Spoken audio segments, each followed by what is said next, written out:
Okay, let's pick up where we left off. Last time we have this class person. This is the interface of our class. It contains a public section. We'll talk about private later.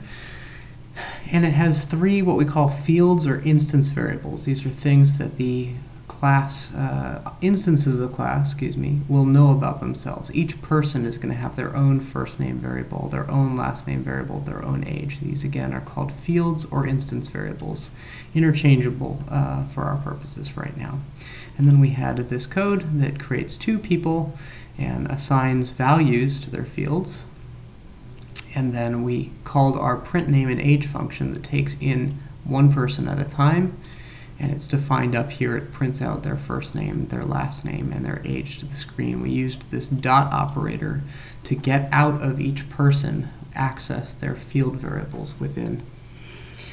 All right, this function is not written in a very object-oriented way.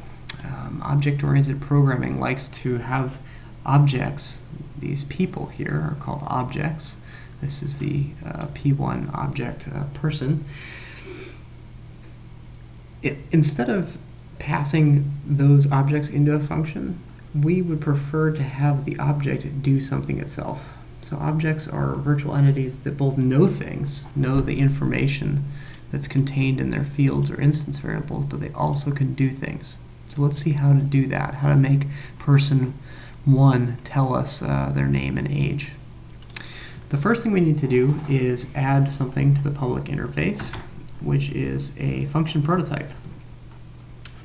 We are going to create a function print name and age that's part of the person class. Now this function is not going to have to take in any arguments because it's already going to have access to the first name, last name, and age of the person that we're calling it on.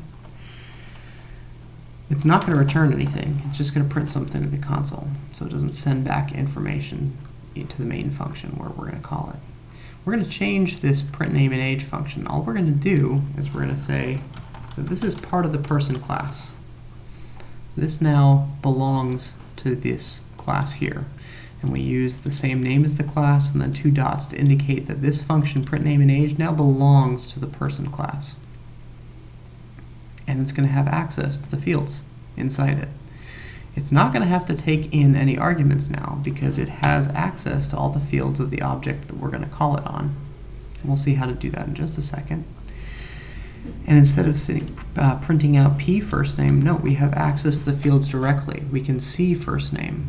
We can see last name. Notice how all these appearances of last name are highlighted. That one. It knows about this last name variable that's within a person. And the age, finally.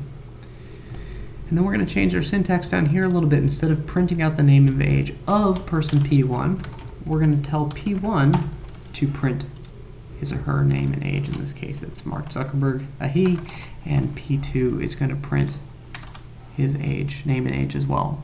Again, we use the dot operator not just to refer to the instance variables within an object, P1, as we have done here. We've said P1's first name variable is Mark. Here we can say we want to look at P1's print name and age function. And what that really means is when we call the print name and age function, it's going to work a little bit differently because it has access to P1's fields.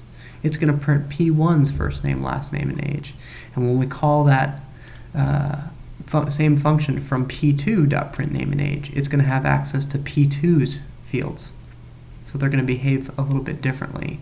The concept that we're calling the same function with the same arguments, no arguments in this case, and we're going to get different behaviors from it is interesting. We haven't done that before. Whenever we call the square root function, if we've imported math, CMath, if we call square root and get the square root of 5, it's always going to give us the same result every time. But here we've called this print name and age function twice with no arguments or the same arguments, but it's going to do something different. That's because we told it we want to call P1's print name and age function and P2's print name and age function. They're going to do different things. That goes back to the concept of state. These different people have different states. The state is the collection of all the information that's contained within an object at a given instant. And so the idea is that depending on the state of the object, the function print name and age is going to do something different. Let's compile this. And we get exactly the same thing as before, but we have a little bit more convenient syntax now. All right, let's simplify this even further in the next video. We're going to introduce constructors. We'll see what this notation means, and we're going to simplify this code. Actually, we're going to reduce this entire thing down to just 4 lines. It's going to require a little bit more preparation up here, but you'll see that it becomes a lot more convenient in our main function. We actually want to use our classes.